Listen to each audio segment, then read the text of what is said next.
everyone, welcome to the I'm Water online lessons. My name is Malecia and I'm from Muizenberg. And my name is Mteteleli and I come from Cockrill.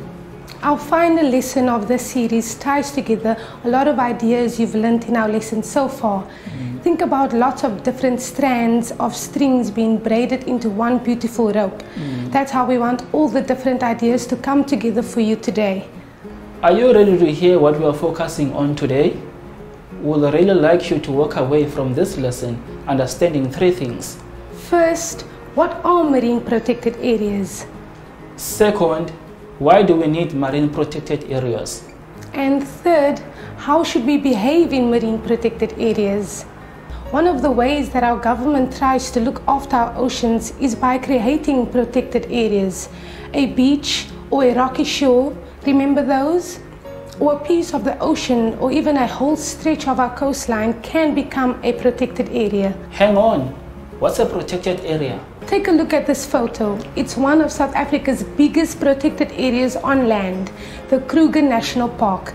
Protected areas are places where there are rules to protect the animals and plants that live inside the park. So a marine protected area is a kind of the same idea, except that we can't put fences up in the ocean to show where the park starts and ends. No, we can't. Can you imagine? What they do instead is chart out measurements on a map and landmarks that are noticeable on the coastline to make sure that people know where the marine protected area starts and ends. To try and imagine what a marine protected area looks like, it might help to have a look at where we find some of them. Let's travel to a few local marine protected areas in False Bay now. Have you visited any of these? As you can see, an MPA, as we call these areas, is a piece of ocean or coastline that has been protected from different levels of human activity. To understand what people do in the ocean and why we can't be doing everything in the same place all around our oceans, we are going to try a little activity. Take a piece of paper and draw a line down the middle to divide it into two, a left-hand side and a right-hand side. On the left-hand side, write the title Ocean Users. On the right-hand side, write the title Ocean Uses. Ocean users. Okay, we can start on the left-hand side. Let's think of some of the different ways people use the ocean. Who are these people? We can write them down as examples of ocean users. Many people use the oceans: fishermen, surfers, scuba divers, Navy ship captains, and tour guides. Now, let's write down how these different people use the ocean on the right-hand side. Remember the gifts the ocean gives us? We talked about them in lesson 1. What gifts do the ocean users get from the ocean? For example, a fisherman collects food from the ocean. A surfer uses the ocean's waves for enjoyment. A scuba diver uses the ocean for enjoyment or for a job. A Navy ship captain uses the ocean to defend the country. A tour guide uses clean and healthy ocean areas for their job. People pay them to see what is beautiful about the oceans. Now that we have done that, let's see if there are any conflicts. That means that another person can't do their job or use the ocean. I can see a few. A scuba diver wouldn't be able to dive where the Navy are using the ocean for testing military equipment. For example, a surfer wouldn't surf where there are a lot of tall boats to crash into. We don't want to swim around in an area of the ocean full of fishing nets and hooks. And we definitely don't want to try to navigate ships the size of skyscrapers through waves full of surfers. It seems like we need different areas for our oceans for these different ocean uses, doesn't it?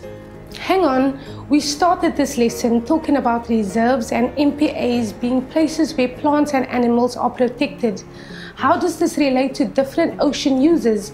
And why do we need to set aside areas to protect plants and animals at all? Think about the ocean gifts we learned about in lesson 1.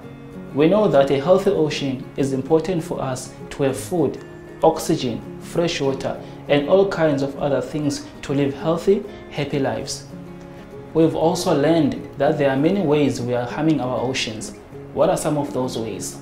We're overfishing, we pollute our oceans.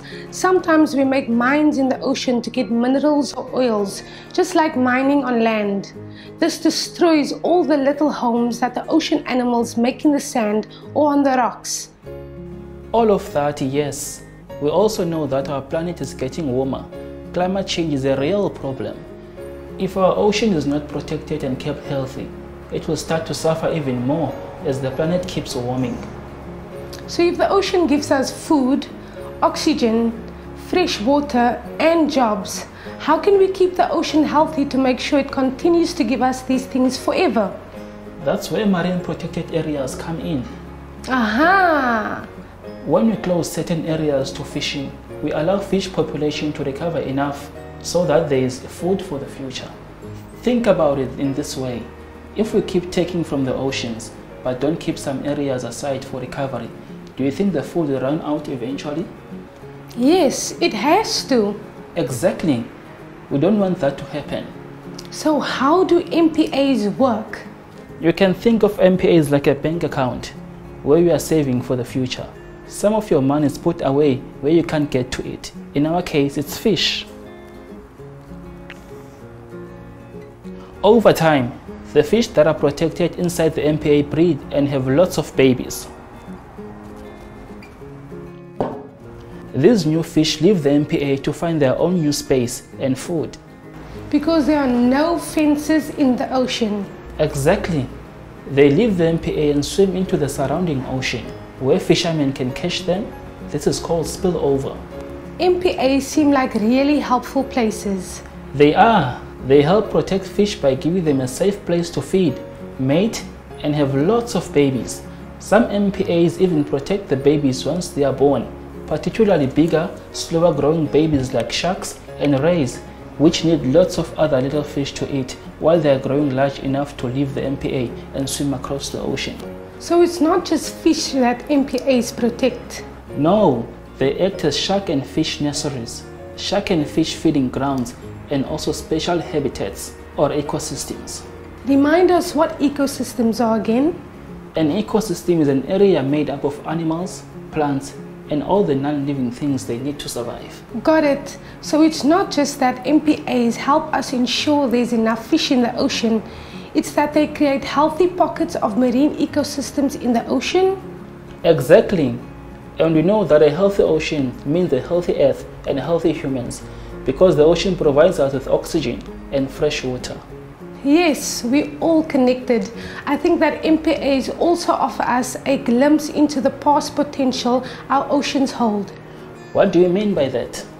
Well, we outline the threats facing our oceans: overfishing, pollution, and climate change. But MPAs can show us what's possible when we address these threats head-on by creating protected, clean, healthy oceans. MPAs solve all our ocean threats by letting the ocean fulfill its potential. That's cool. So tell us, who's allowed using and visiting MPAs? Great question. There are different rules for different MPAs. There might even be different rules for different sections of the same MPAs. For example, the MPAs in False Bay, Cape Town are protected areas that you can visit or use. You're welcome to go swimming and snorkeling in the Boulders MPA at Simonstown. With the penguins? Yes, but when you visit, make sure you don't remove anything, even if it's just a pretty shell. That's because this MPA is what we call no-take zones. This means that no one is allowed to fish there or gather mussels, alikrekel, perlemoen, or seaweed for any reason, but they are our MPAs because they were created to protect our future. What other kinds of things can we do at the MPAs? So many things. Here are a few examples: diving, snorkeling with seals, whales and dolphin watching, surfing, swimming, tours and kayaking. Do you remember the word sustainable that we spoke about in lesson 1? Yes, what does it mean again? If something is sustainable, it means that we can keep doing it forever. Sustainable fishing means that we could keep catching fish in our ocean in a way that allows us to get food and our children to get food and our grandchildren to get food forever. Got it. The idea behind MPAs is to make sure our oceans are sustainable, that the food, oxygen, fresh water and other gifts we get from the ocean will be supplied for us and our children and for their children forever. I love that. Me too. South Africa has agreed to work towards declaring 10% of the total marine space we have as MPAs. In 2019, we added 20 new MPAs, which is great, but that still means we are only protecting a total of 5% of our oceans at the moment. And the goal of declaring 10% of our marine space was aimed for 2020, so there's still some work to do. Declaring MPAs is not an easy task, but we must continue to work hard to increase them because they can literally change our lives and the lives of everyone we know. Here are all of South Africa's MPAs. Okay, let's wrap up what we've learned today. First, we discussed marine protected areas. MPAs. What they are and how they work.